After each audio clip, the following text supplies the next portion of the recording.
Hi friends, இன்றைக்கி நம்ம கெண்டை மீன் குழம்பு தான் வைக்க போகிறோம். அதுக்கு நம்ம கடாயில் எண்ணெய் வெந்தயம் போட்டு நல்லா வதக்கி விட்டுக்கணும். அது கூட சின்ன வெங்காயம், கருவேப்பிலை, பச்சை மிளகாய் போட்டு நல்லா வதக்கணும். அந்த கேப்பில் ஒரு பெரிய லெமன் சைஸ் புளி எடுத்து நம்ம நல்லா கரைச்சி வச்சுக்கலாம்.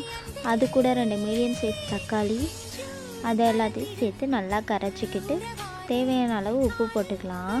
நம்ம உப்பு போட்டு நல்லா கரைஞ்சதுக்கப்புறம் உப்பு போதுமான டேஸ்ட் பார்த்துக்கோங்க. அதுக்கப்புறம் எனக்கு 3 ஸ்பூன் மிளகாய்த்தூள் தேவைப்பட்டது. உங்களுக்கு எந்த அளவு தேவையோ அந்த அளவுக்கு போட்டுக்கலாம். அந்த 3 ஸ்பூன் மிளகாய்த்தூளை நல்லா கிண்டி உப்பு இருக்கான்னு பார்த்துக்கிட்டேன். நீங்களும் டெஸ்ட் பண்ணி பார்த்துக்கலாம். அதுக்கப்புறம் நான் கடாயில் வதக்கி வச்சுருந்த வெங்காயத்தை கூட இந்த தக்காளியை எடுத்து ஆட் பண்ணிக்கிறேன்.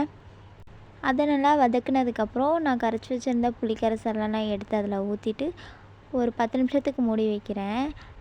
பாருங்கள், ஒரு 1/4 மணி நேரம் போல் எனக்கு கொதிச்சு வந்துச்சு. நல்லா கொதிச்சுட்டு இது கூட நான் வெட்டி வச்சுருந்த மீனெல்லாம் எடுத்து சேர்த்துக்கிட்டு ஒரு 10 நிமிஷம் மூடி வச்சுருந்தா போதும். சிம்லையே வேகட்டும். மீன் குழம்பு ரெடி ஆகிடும். இப்போ மீன் குழம்பு ஆஃப் பண்ணிடலாம். அடுத்து வறுத்த மீன் பார்க்கலாம். ஒரு பாத்திரத்தில் நான் கொஞ்சம் கார்ன்ஃப்ளவர் மாவு, மஞ்சள் தூள், ஃபிஷ் ஃப்ரை மசாலா, சால்ட்டு, கொஞ்சம் கருவேப்பிலை போட்டு தண்ணி ஊற்றி நல்லா பசைஞ்சிக்கிறேன். அது கூட நான் வெட்டி வச்சுருந்த மீனை சேர்த்துக்கிறேன். நல்லா சேர்த்துட்டு எல்லாத்தையும் நான் இப்போ கலந்து விட போகிறேன்.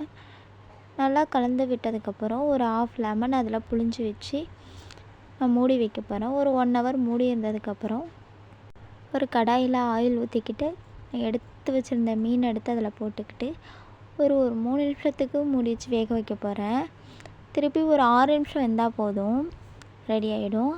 நான் இப்போ சாதத்து கூட அந்த மீன் குழம்பு ப்ளஸ் நம்ம செஞ்ச வறுத்த மீன்லாம் டேஸ்ட் பார்த்தா அவ்வளோ டேஸ்ட்டாக இருக்கும். ட்ரை பண்ணி பாருங்கள்.